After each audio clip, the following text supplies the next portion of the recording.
Bien. Buenos días. Buenos días. Continuamos las entrevistas con el doctor Gustavo Eduardo Abozo, el que está presentado en el concurso 41. Defensor de Cámara. Para ser defensor de Cámara y solo defensor de Cámara. En el único cargo para el que te presentás. Siempre está presentado al concurso de Defensor General Adjunto. Está bien, pero no está en este grupo de concursos que hacemos entrevistas en este momento. Sí. Gracias por la observación. Y para empezar a conversar, ¿qué te ha motivado para presentarte este concurso y devenir defensor de Cámara? Bueno, en primer lugar deseo aclarar, porque no todos me conocen ni me tienen por qué conocer. Yo soy defensor oficial desde hace 8 años. También accedí a este cargo por concurso. Me desempeño en este foro desde que se creó, desde el año 98, si mal no recuerdo, como secretario. Y soy actualmente, hace más de 8 años, defensor oficial, ¿no?, de primera instancia, aunque en realidad nuestras funciones exceden a lo que es la primera instancia, porque también intervenimos en Cámara, en audiencias orales, en apelaciones y también a través del recurso de inconstitucionalidad ante el Tribunal Superior de Justicia. O sea, parte de las funciones que le corresponden hoy en día al defensor de Cámara, yo ya las vengo realizando desde hace más de 8 años.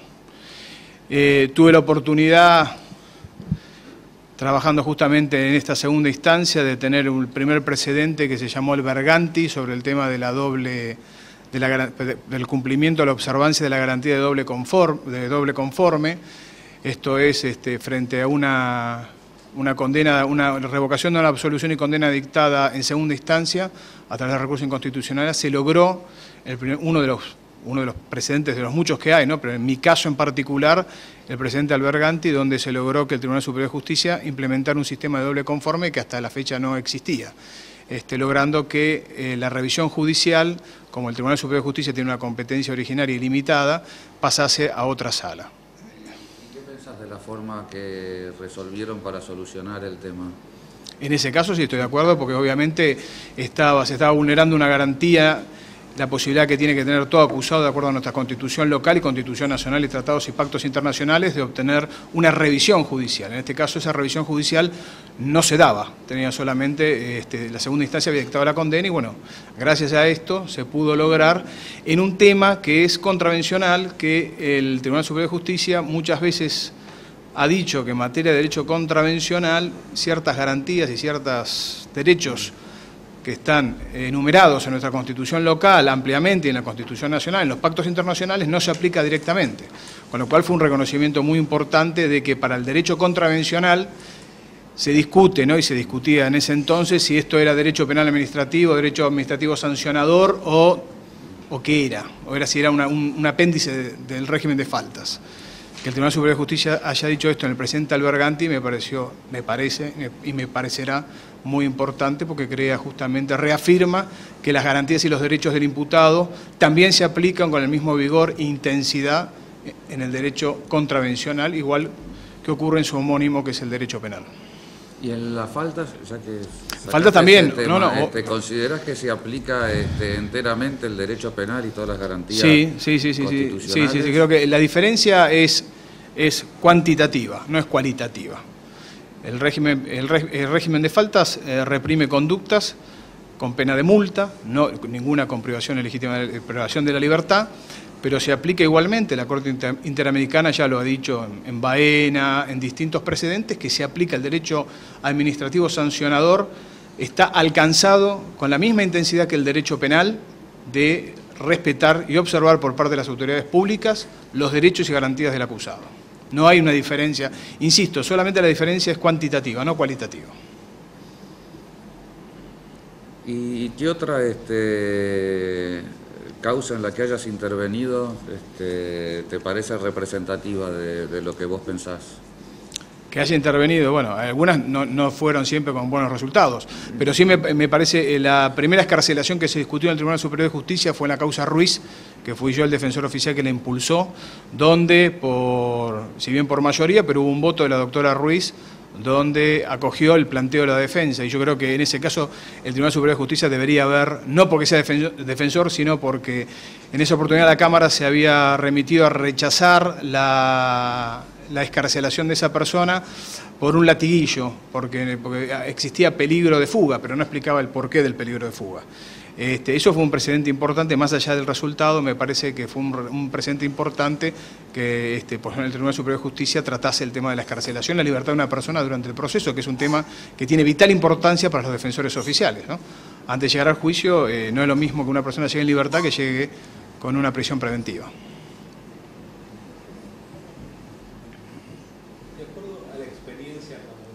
Sí. ¿Qué críticas le harías al Código Procesal? Al Código Procesal actual, el vigente. Bien, críticas. ¿O no? ¿O no? Sí. No, bueno, vamos a criticar. Yo creo que la ley procesal penal actual se ha quedado medio camino. Se ha quedado medio camino porque embandera el principio de oralidad como un principio básico, pero se le olvida, por ejemplo, en algo tan importante como la ley de ejecución penal.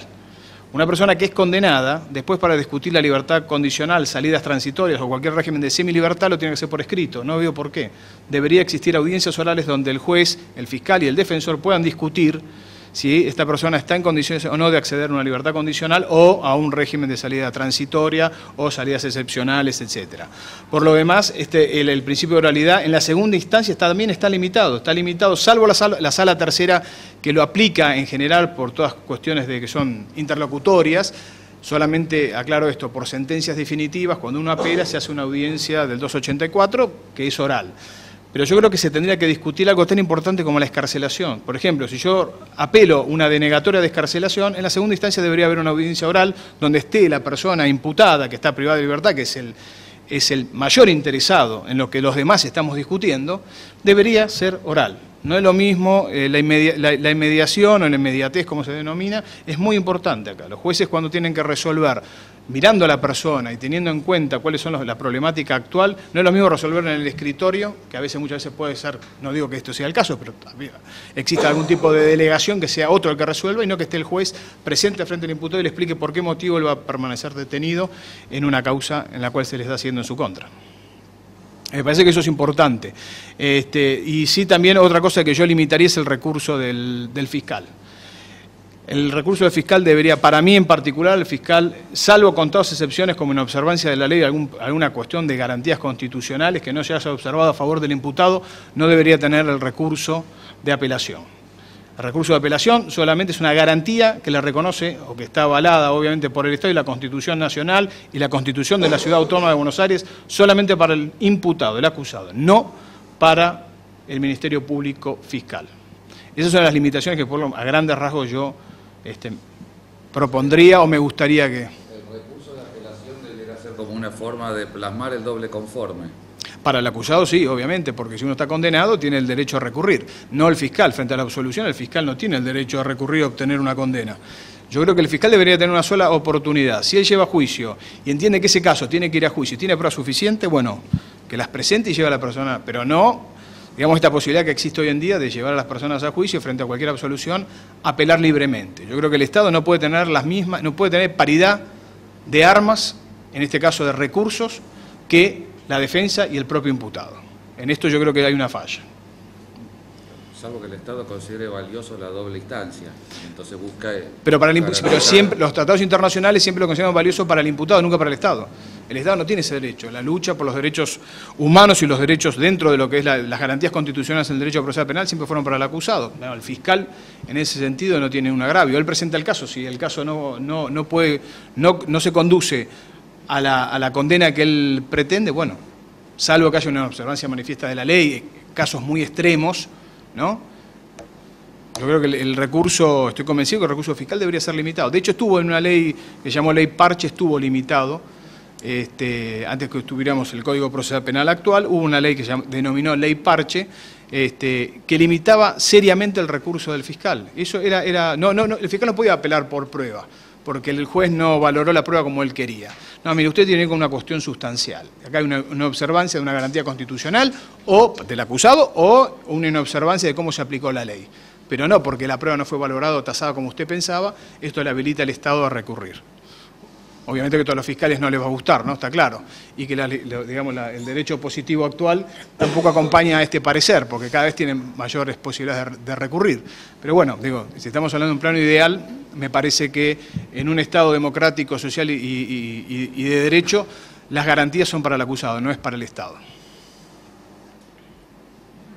¿Es suyo entonces, doctor, la reforma del Código Procesal Penal que faculta al Ministerio Público Fiscal a interponer el recurso de inconstitucionalidad? ¿Estaría comprendido en esta inhabilidad que usted está señalando para el recurso de apelación? Exactamente. El fiscal debería estar o no tener esa posibilidad o estar seriamente limitada. Hoy de un derecho constitucional, estamos hablando de la posibilidad de apelar cuando la Cámara confirma una probation, se le da la posibilidad al fiscal de Cámara de apelar a través del recurso de inconstitucionalidad una probation, una suspensión de juicio a prueba concedida. Son cosas que la verdad llaman poderosamente la atención, ¿no? ¿Cuál ha sido la opinión del Tribunal Superior de Justicia de la Ciudad respecto a las facultades del fiscal para interponer recursos de inconstitucionalidad? Y el Tribunal Superior, en su momento el derecho, al principio estoy hablando cuando a los albores de este fuero, el fiscal no tenía esa posibilidad. Después sí se le reconoció esa posibilidad de recurrir ante el Tribunal Superior de Justicia.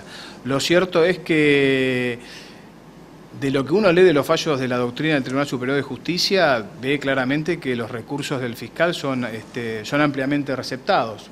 Los de la defensa no. Yo no, la verdad que, salvo 2 o 3 casos que puedo llegar a recordar en este momento y nombrar, por lo general el Tribunal Superior de Justicia no ha tenido una trascendencia que uno puede esperar, no ya como defensor oficial, sino como hombre de derecho. En particular me refiero al tema de probation. Hoy tenemos que la Corte Suprema, que es el máximo tribunal de la República Argentina, en el presidente Acosta, establece la probation amplia y nosotros tenemos hoy la probation restringida.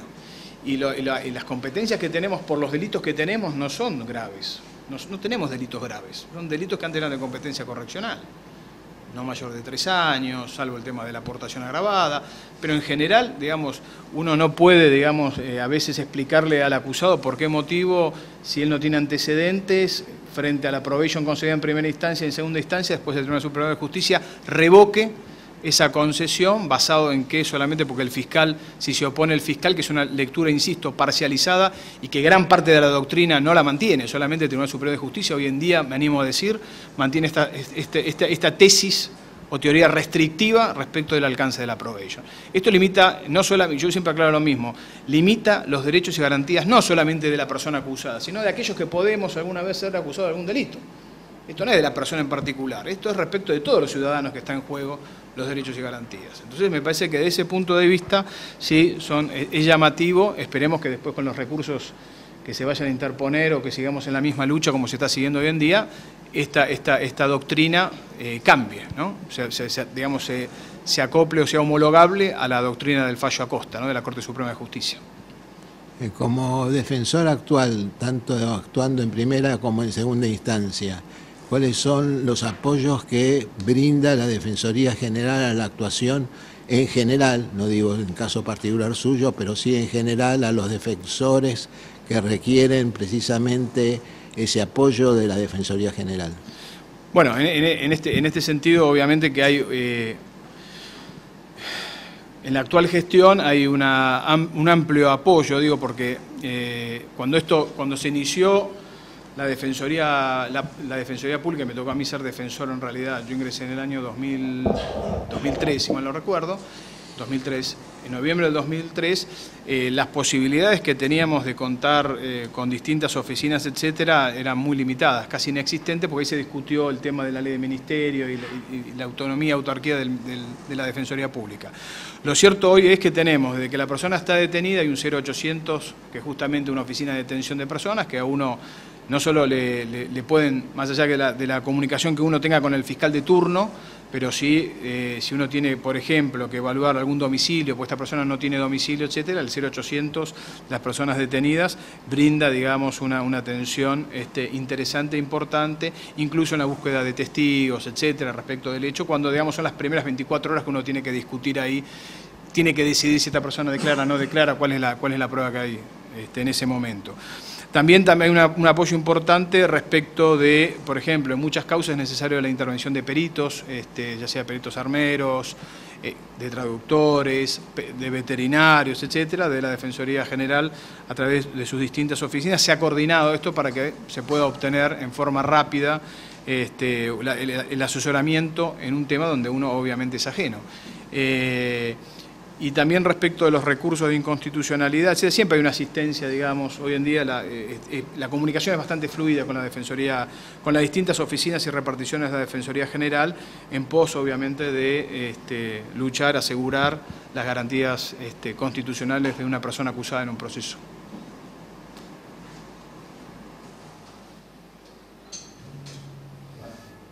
¿Listo?